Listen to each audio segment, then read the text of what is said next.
In this video, we'll be talking about the end behavior of polynomial functions. Remember that the end behavior is the behavior of the function as we trace its graph to the right or left. In our previous video, we looked at the end behaviors of functions of the form f of x equals x to the n, and knowing those will help us determine the end behaviors of more general polynomials. Let's take a look at some examples. In our first example here, we want to determine the end behavior of the function defined by f of x equals x cubed minus 2x squared plus 3x minus 1.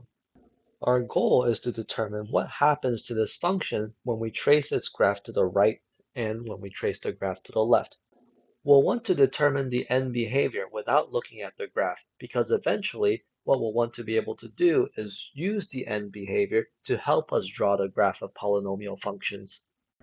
Now remember that when we trace a graph to the right, we're essentially looking at larger and larger x values. And when we ask what's the behavior of our function, we're looking at the function's outputs or the y values as these x values get larger and larger. Similarly, when we trace a graph to the left, we're looking at the x values getting smaller and smaller. And so when we ask what's the behavior, we're asking ourselves, what are the outputs or the y values doing as these x values get smaller and smaller? So asking for the end behavior is the same as asking what's happening to f of x, or the outputs, as x goes to infinity or as x goes to negative infinity. This question is a little bit difficult to answer when we just look at the function the way it's given here. When I plug in larger and larger numbers in for x, it's hard to tell whether the outputs are going to get larger or smaller, or maybe it'll go towards some finite number. What we're going to do is write our function in a slightly different way so that we can answer this question. We're going to factor out the largest power of x from all terms. In our polynomial here, the largest power of x would be x cubed. So we're going to pull out an x cubed from our polynomial. So our function is going to look like x cubed times. Now to figure out what's remaining for each of these terms, we're going to take each term here and divide each of them by x cubed. So our first term, x cubed, if I divide that by x cubed, I'm just left with 1. For my second term, I have negative 2x squared. If I divide that by x cubed, we'll have negative 2x squared divided by x cubed. The next term, we have plus 3x. If I divide that by x cubed, I have plus 3x divided by x cubed. And then our last term, we have negative 1. Divide that by x cubed, we have negative 1 over x cubed. You can always check that you factored correctly by taking this x cubed and distributing it back into each of the terms inside the parentheses. If you do that, you'll see that it matches up with the original polynomial that we started with. At this point, we can simplify our expression a little bit by looking at the fractions inside the parentheses. The negative 2x squared divided by x cubed here, we see that there are common factors of x in both the top and the bottom. If we cancel out x squared from both the top and the bottom, we'll be left with negative 2 divided by x. The fraction 3x divided by x cubed has a common factor of x, so we can cancel that from the top and the bottom, and we'd be left with 3 divided by x squared. So, simplifying our function, we have f of x equals x cubed times 1 minus 2 over x plus 3 over x squared minus 1 over x cubed. So now that we've rewritten our function in this way, we can ask ourselves the question, what happens to our function as x goes to infinity or as x goes to negative infinity? In other words, we can ask ourselves what happens as we plug in larger and larger positive numbers in for x, or what happens when we plug in larger and larger negative numbers in for x. I want us to focus our attention specifically on these fractions here, the 2 over x, the 3 over x squared, and the 1 over x cubed. As we plug in larger and larger positive numbers or larger and larger negative numbers in for x, for each of these fractions, the denominator gets larger and larger, so the overall size of the fraction gets smaller and smaller. So we say that these fractions get closer and closer to 0. So as we plug in larger and larger values in for x, either positive or negative, each of these fractions gets smaller and smaller, which means that our overall function will just end up behaving like x cubed times 1, which is just x cubed. So we can say here that as x goes to plus or minus infinity, meaning as we plug in larger and larger positive or negative numbers in for x, we say that our function f of x behaves more and more like the x cubed function. Now, from our previous video, we know what the x cubed function looks like. The x cubed function has a shape that looks something like this, since we have x to an odd power. Since our function f of x behaves more and more like x cubed as we plug in larger and larger values in for x, the end behavior for our function is going to be the same as the end behavior for the x cubed function. So our end behavior is as x goes to infinity, meaning as we trace to the right, our function f of x is going to go to infinity. It's going to go up because that's what the x cubed function is doing. We see on our graph here for the x cubed function, when we trace our graph to the right, the graph goes up. Now, what happens when we trace to the left? We would write as x goes to negative infinity, our function f of x would go to negative infinity as well. It goes down because that's what the x cubed function is doing.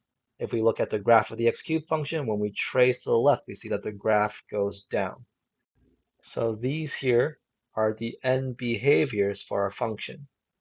The main takeaway here is that as we plug in larger and larger positive or negative values in for x, our function behaves more and more like x cubed.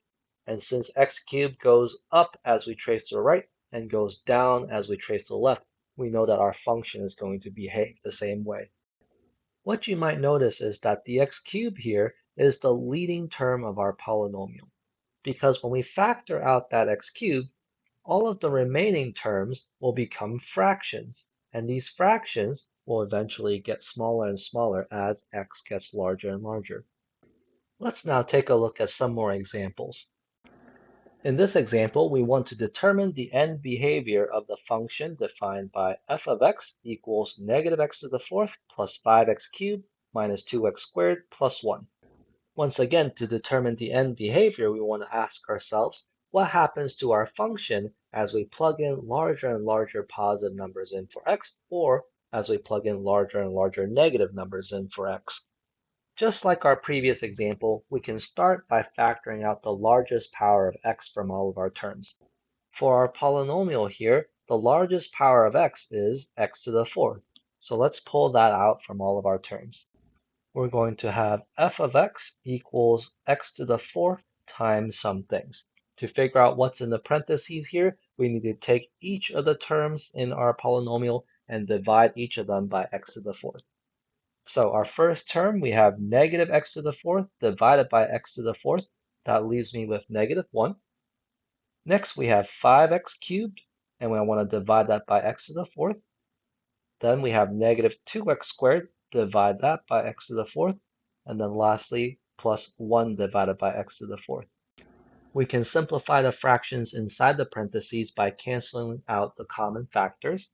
This is going to give us f of x equals x to the fourth times negative 1 plus 5 over x minus 2 over x squared plus 1 over x to the fourth. Now, let's ask ourselves what happens when we plug in larger and larger positive numbers in for x, or larger and larger negative numbers in for x. Specifically, let's focus on these fractions here. As we plug in larger and larger positive or negative numbers in for x, the denominators of these fractions will get larger and larger, which makes the overall fractions get smaller and smaller. So as x gets larger and larger, these fractions get closer and closer to 0. And as those fractions get closer and closer to 0, our function f of x behaves more and more like x to the fourth times negative 1, or negative x to the fourth. So we say that as x goes to plus or minus infinity, our function f of x behaves more and more like negative x to the fourth. And what this tells us is that the end behavior for our function is essentially the same as the end behavior of negative x to the fourth. Let's sketch a picture of what negative x to the fourth looks like. From our previous video, we know that if we have x to an even power, its graph is a U-shape. So x to the fourth would look something like this. Negative x to the fourth means we're going to do a vertical reflection on this graph. So negative x to the fourth would have this shape.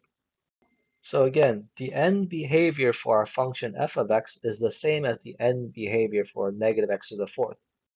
So when I trace the graph of my function to the right, its behavior will be the same as if I trace the graph of the negative x to the fourth function to the right. And we see here that when we trace this blue graph to the right, the graph goes down. So our function will behave the same way, meaning I can write as x goes to infinity, meaning as we trace to the right, our function f of x will go to negative infinity, meaning it'll go down, because that is what negative x to the fourth does. Next, if I trace the graph of my function to the left, its behavior will be the same as if I trace the graph of negative x to the fourth to the left. And we see here that when we trace this blue graph to the left, the graph goes down. So our function will behave the same way. So we can write that as x goes to negative infinity, meaning as we trace to the left, our function f of x goes to negative infinity, meaning it goes down. So this here is the end behavior for our function. And just like our previous example, we're seeing that our function f of x behaves like negative x to the fourth, which was the leading term of our polynomial. And this is because when we factor out the leading x to the fourth, all of the remaining terms will become fractions. We have 5 over x, 2 over x squared, 1 over x to the fourth. And as we plug in larger and larger values in for x, all of those fractions will go to zeros. And so what's left? All that remains is the leading term, negative x to the fourth. So we have this pattern. In general, the end behavior for a polynomial function is determined by its leading term. Meaning, when we trace our polynomial function to the right or to the left, its behavior will be the same as if we trace the graph of the leading term to the right or to the left. Let's use what we learned here in our next couple of examples. In example B, we have the function g of x equals negative 2x to the fifth plus 7x cubed plus 5x squared minus 4. If I want to determine its end behavior, we essentially just need to look at the leading term. In this case, the leading term is negative 2x to the fifth.